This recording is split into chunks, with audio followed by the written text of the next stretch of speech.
Welcome. Today we're talking about sustainability and cost reduction in rail operations. My name is Matthew Wittemeier, Senior Manager, International Marketing and Customer Relations at Inform Software.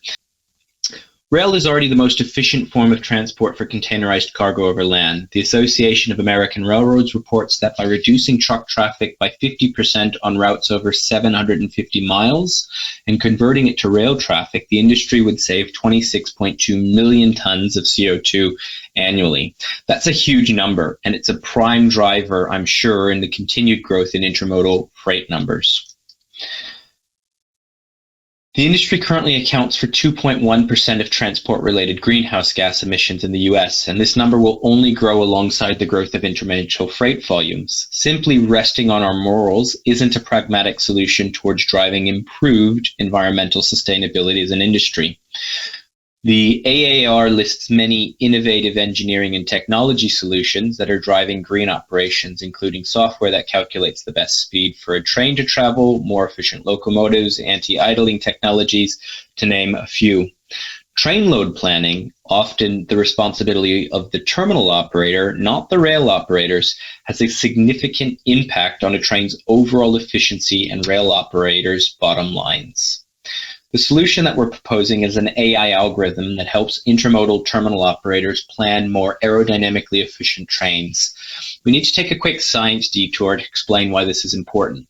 The most basic measure considered when planning a train is slot utilization. This applies for both single and double stack trains. However, as was well articulated in the 2005 research paper, Options for Improving the Energy Efficiency of Intermodal Freight Trains by Lai and Barkin, slot utilization is only one very basic measure. Two trains can be identical in slot utilization, i.e. the number of loaded containers, but present very different loading patterns and aerodynamic resistance. To keep this presentation understandable to the non-mathematicians out there, essentially there are three variables that impact a train's resistance: bearing resistance, flange resistance, and aerodynamic resistance. In the study, Lai and Barkin identified that for intermodal trains traveling at 35 miles per hour or more, aerodynamic resistance becomes the single largest factor which impacts a train's resistance and subsequent efficiency. Whilst they outline several factors that impact the individual elements of aerodynamics, the paper ends up focusing on one in particular: the size of the space between containers on adjacent railway cars, or what they term as gap length. In short, the smaller the gap length, the more aerodynamic a train is. In addition, smaller gap lengths at the front of the train have the largest impact on the train's overall aerodynamic efficiency. As an example, a gap length of 3 feet produced approximately a third less aerodynamic resistance compared to one that was 12 feet in length. By leveraging this established research on aerodynamic efficient rail operation, Inform began working to implement a new AI algorithm to accompany our core Trainload Optimization algorithms, giving the add-on planning module the ability to plan and subsequently load a train to be as aerodynamically efficient as possible. Let's look at an example route in the US. The route from Los Angeles to Chicago is just over 2,200 miles long, one way. An aerodynamically efficient train prevents about 22.2 tons of CO2 emissions on one leg of the Los Angeles to Chicago route.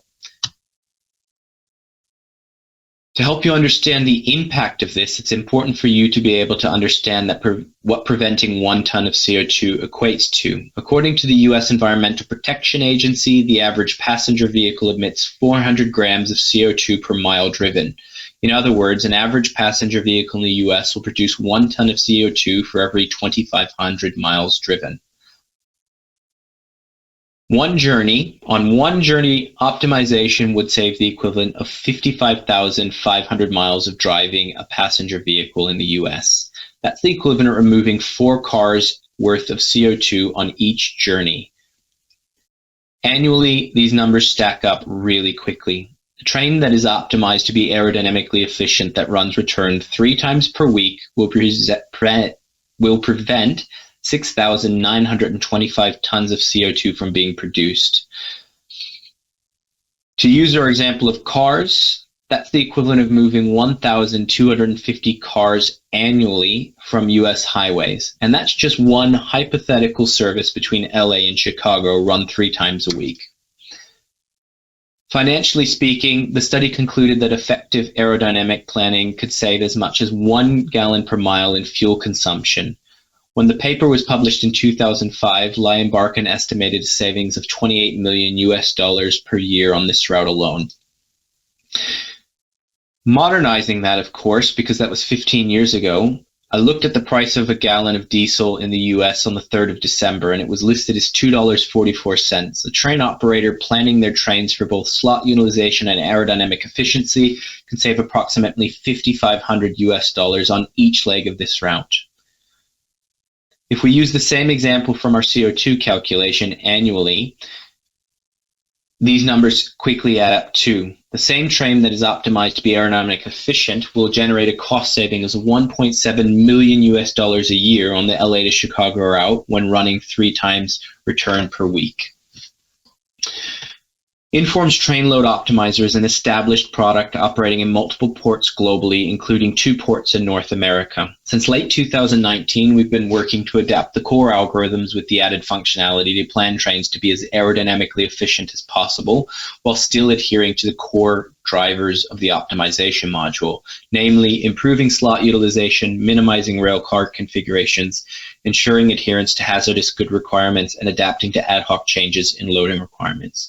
We're now at a point where we're looking for a rail operator and or terminal operator to progress this concept into the final stage of real-world testing and refinement. The benefits of aerodynamic train loading planning have been clear since Lion Barkin released the research in 2015, yet 15 years on, it still isn't the norm when compiling train load plans.